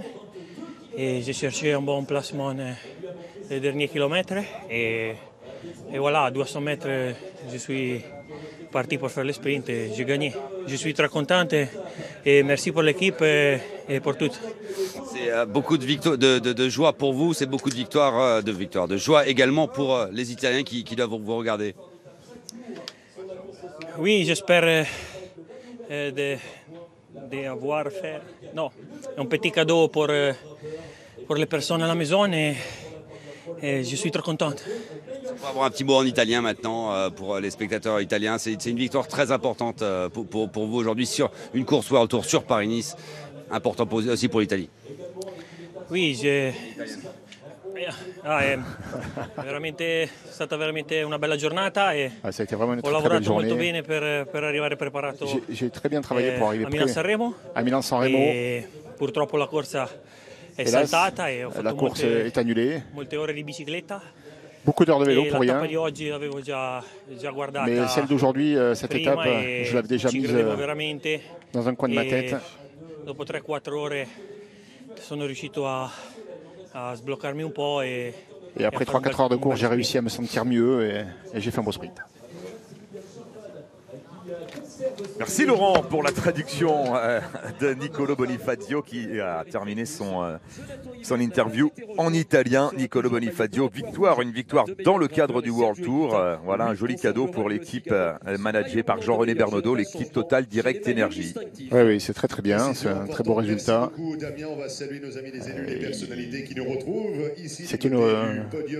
C'est important d'avoir un grand sprinter dans son équipe capable de gagner. Et voilà, ça peut sauver une course, c'est vrai, pour une équipe. Et aujourd'hui, c'est ce qu'a fait Bonifacio d'ailleurs, même si cette équipe est présente dans la course à sa façon, avec le classement du meilleur grimpeur notamment après lequel il court depuis le début. n'ont pas trouvé le chemin du succès jusqu'à aujourd'hui. Et aujourd'hui, il n'y a pas eu photo, comme on l'a dit tout à l'heure, très très nettement. Nicolo Bonifacio s'est imposé. Voilà, tous les efforts qu'il a pu accomplir à l'entraînement ont été récompensés. C'était la dernière occasion pour les sprinters et Nicolo Bonifacio en a parfaitement profité parce que demain c'est une autre course qui va débuter avec la 6e étape entre Sorg et Abt. Le classement général ne subit aucun changement. Scharmann, 58 secondes d'avance sur Søren Kragh Andersen et 1 minute et 1 seconde sur Félix Großschartner. Une autre course débute donc demain avec cette 6e étape entre Sorg et Abt, 161 km avec beaucoup de relief. Il n'y aura pas un mètre de place, ce serait vraiment comme une classique ardennaise. Ce sera une belle étape pour les baroudeurs. On parlait tout à l'heure de Thomas Degen qui à mon avis voudrait être devant. Mais attention également pour tous les leaders du classement général, ce sera vraiment une étape piège. Il y aura 2 ascensions, dont la dernière qui doit se situer à 3 km de l'arrivée sur un sprint de bonification. Donc il y aura vraiment de quoi faire, c'est l'étape de tous les dangers demain. L'étape de tous les dangers, ce sera donc demain à partir de 14h55. Ce sera bien sûr en direct sur France 3, 6e étape de Paris-Nice entre Sorg et Abt. On va quitter la côte Saint-André. Rendez-vous donc demain sous d'autres latitudes avec un autre relief également donc entre Sorg et Abt avec le département du Vaucluse qui sera à l'honneur pour l'amorce de ce week-end final de Paris-Nice. Merci beaucoup de votre attention. Au revoir et à demain. Une arrivée d'étape de Paris-Nice dans les années 90, effectivement, avec la côte Vaujany, notamment